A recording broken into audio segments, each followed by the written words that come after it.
మనకి ఫైబ్రోసిస్ ని ఐడెంటిఫై చేయాలంటే మనకి ఫైబ్రో స్కాన్ అని చేస్తున్నాము ఇప్పుడు.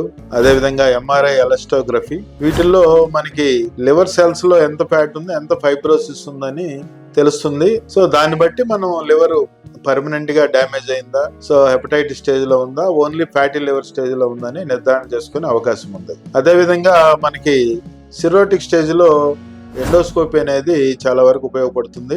ఎండోస్కోపీ వల్ల ఏంటంటే మనకి గ్యాస్ట్రోపతి, సో మనకి గ్యాస్ట్రిక్ మ్యూకోజా కంజెషన్, సో తర్వాత కొన్ని మార్పులు కనిపిస్తాయి.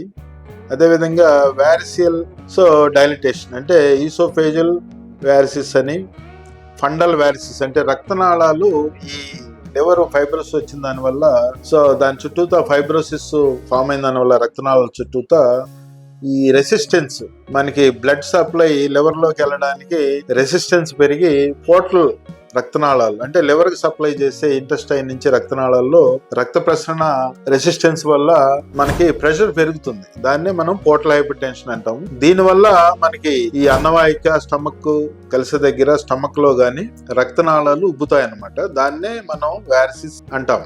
అది ఈసోఫేగస్ స్టమక్ జంక్షన్ దగ్గర అయితే ఈసోఫేజల్ వారిసిస్ అని, సో అదే విధంగా స్టమక్ లో అయితే గ్యాస్ట్రిక్ వారిసిస్, సో అదే విధంగా కింద మనకి మోషన్ వచ్చే ఏరియాలో రెక్టల్ వారిసిస్ అంటాం. సో వీటిని ఐడెంటిఫై చేసి కూడా మనం దీనికి సపోర్టివ్ గా డయాగ్నోస్టిక్ గా తీసుకుంటాం ఎండోస్కోపీని కూడా. అదే విధంగా మనకి బయాప్సీ, లివర్ బయాప్సీ కూడా అవసరమైన కేసుల్లో మనకి డయాగ్నోసిస్ మనకి డైలమా ఉన్నప్పుడు ఈ లివర్ బయాప్సీ సెలెక్టివ్ కేసెస్ లో చేస్తుంటాము.